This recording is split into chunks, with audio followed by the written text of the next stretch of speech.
Welcome back to our For Bartow video series. Today we're joined by Josh Brock, who is a financial advisor with Raymond James, who also serves as our 2020 Chamber Board of Directors Chairman. So welcome, Josh, and thank you for joining us.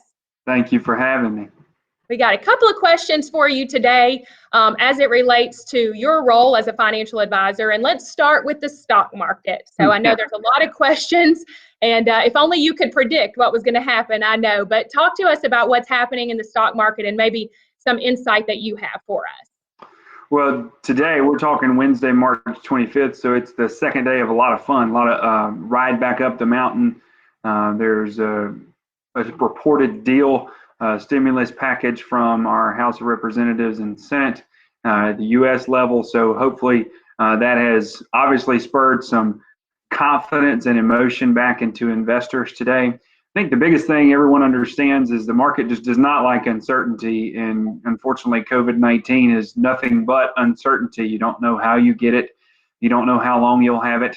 You have no way of knowing what type of medication can fix that, and market reacts negatively to that, but also to the types of businesses that are affected this time as it relates to 2008, the most recent recession that people remember or remember well. It's very different. You're not talking about a small number of people that are affected from a jobs standpoint. It's a very large number of people that are affected.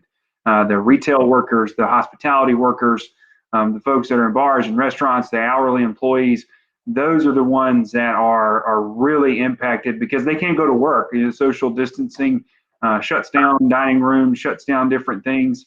And so those folks can't go to work. So if they get laid off, unemployment is really going to be really, really large. Those numbers will come out in the next couple of days or so. And for us, that would be the biggest indicator of where we expect to see the markets. But, long story short is they're volatile. They're very volatile. We've traded flat to sideways the last little while. You'll see up 12, down 6, up 4, down 4. The biggest thing that people don't like seeing as it relates to the stock market is the fact that it's the best day since or the worst day since. And unfortunately, headlines have been nothing but that of recent. Yesterday was the best day since 1933. You don't like seeing that, even though it was a good day. You don't like seeing those types of headlines for the market. Okay. All right. Well, yeah, that, like you said, volatile and uncertainty, but anyway, we'll continue to watch that and see where things go. Let's talk about 401ks. I know there are a lot of individuals going to be watching that they have their own 401ks or their saving plans. Any advice around that right now with what you're seeing as to what individuals should do there? Largely, it depends. I think it has to do with the fact of where you are, both age-wise and expected use of the money that you're saving for retirement, whether it's in a 401k, whether it's in an IRA, or just a general savings account at a bank or some other type of financial institution. It's largely based on how soon it will be that you need that money for income purposes. And so if you're young and just starting out, this is probably one of the best buying opportunities you'll have in your career. For folks that are middle-aged, same thing can be said. Double down on those efforts, continue to save as long as means are there. You want to make sure, I always recommend trying to keep somewhere between 3 or 6 months worth of reserves and checking account, savings account at a bank or credit union. But outside of that, put the money in the market if you're in that situation. If you're at or near retirement or possibly just entered retirement, you're a lot more nervous than that. If you're expected to use these funds that you've worked your entire life to save for, you're very scared at the moment. And so you just want to make sure that talk to your advisor. If you've got one, reach out to them, make sure things are okay, make sure that your risk tolerance matches the type of portfolio you have. If it doesn't, fix that. Make sure that you do those things quite simply that can help you kind of deal with the uncertainty and volatility as it stands currently. Yeah, that's a great point. This, a lot of times when we see when the market falls or does a lot of this movement, then people do see it as a negative, but there is a positive here. And as you said, especially for those who are a little bit younger, it's an opportunity to invest at a great time. And so there are some good things that can come out of that as well. Josh, for anybody who's thinking about starting some kind of retirement plan or looking at that, do you have any advice for them right now as to get started in some kind of savings or retirement plan?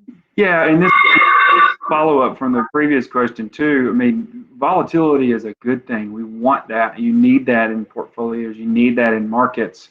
People just don't like it, and understandably so. And what it does is it creates, as far as starting a savings plan, it creates a lot of confusion. Where do I start? How do I start? I think the biggest thing is just to start somewhere. Take a certain amount of money out of your paycheck, put it in a piggy bank, literally. Take some money out of your paycheck, transfer it from your checking account to your savings account. Some type of barrier that takes it out of our spending account. Don't try to be too smart. And that's the thing that I tell people all the time. You cannot outsmart the market. You will not outsmart the market. What you have to do is just create a discipline for yourself to put money aside for a future use. And you've got to be able to do that, whether that's in a stock or a bond or a mutual fund or a savings account, certificate of deposit, whatever that may be. Just start. That's the thing that I'll tell folks. Just start. Create a discipline. Do something that will be a future impact for you. But first, make sure you get to where you have a sufficient amount of reserves, because as you see now, your hourly employees at 3 to 6 months, I call it your mug. Make sure you have 3 to 6 months of your mortgage and your utilities and your groceries set aside for times like this, just in case you get laid off or have a reduction in income. It's so important to have that. But again, you have to start it at some point. Just don't try to overthink it. Yeah. Great advice, Josh. Yeah, and that's the biggest thing. So much of what we're finding really through this video series is there's some great tips, but there's no way to cover a topic in depth. And so the best advice here, I think, and what you would agree with, is just talk to your financial advisor or talk to a financial advisor. We have a long list of those available through our chamber membership. So as you're watching our videos, please reference back to our website, the directory there. It's by categories. There's always people within the community who can serve the need, in this case financial advising, but much more, because right now it's all about supporting our own through this time. Josh, anything else you want to add before we sign off here? No, I'll just endorse what you said. There are a lot of people in our industry locally that do a very good job.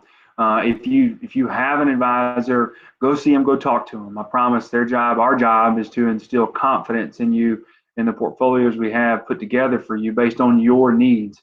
That's the key. It's got to be on your needs, not what someone else thinks. It's what your needs are. Do that first and foremost. And if you don't have an advisor, go find one. This is a time when we get to talk people off the cliff and be a psychologist to a certain extent, to make sure that we don't let emotions drive our decisions. And that's what we live with every single day and work with every single day. So there are a lot of us that do good work here in our community. I encourage you to go see them. Awesome. Thank you, Josh. Thank you for being a wonderful member of our chamber, productive citizen, all the good that you do. We appreciate you joining us today as well. Thank you, Cindy. Thanks for having me.